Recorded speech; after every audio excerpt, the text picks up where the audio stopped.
Hi, I'm Sam Corbin, Punderdome champion, and this is 50 powerful lady puns in 120 seconds.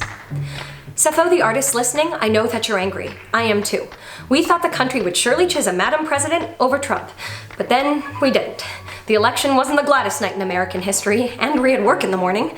A Trump presidency was once just a POTUS myth, and an adverse myth at that. But now it's the truth, and a misogynist truth at that. If you're feeling like you want to sock a jaw, we all kind of do, and you have a right to be mad on a basic level. But violence would only enable our bullies and curse another generation with the same political stalemate. Our democracy may feel beyond saving right now, but until the situation does worsen, shy away from the temptation to shun all the people who don't agree with you, or vie a whole day with someone who doesn't share your views just to prove a point. Our primary curiosity should be, where do we go from here?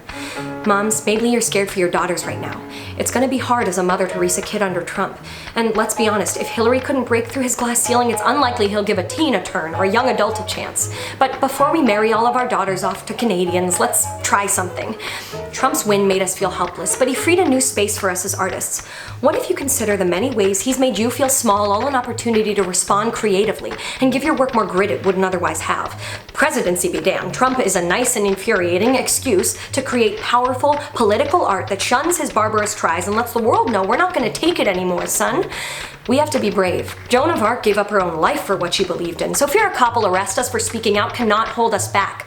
Oppressed groups don't need us to moan for them right now. They need us to react. So he'll go low, we'll go high. He'll lean sexist, we'll lean Marxist. We need to feel free to call out injustice in our work right now, and we can do it all in a generous way. The message doesn't have to be friendly, but if it's from your heart and streaked of intellectualizing, we can raise hell and kill our enemies without ever raising a fist. I mean, sure, I'd be well-spoken enough in a political argument, but I'd rather war in metaphor and trust people to form their own opinions, wouldn't you?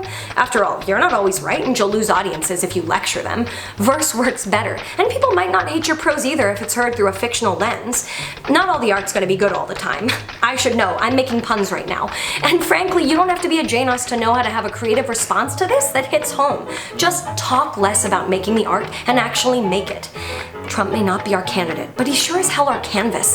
The future isn't all bright, and the next 4 years, there's no telling whether America will ever recover from it.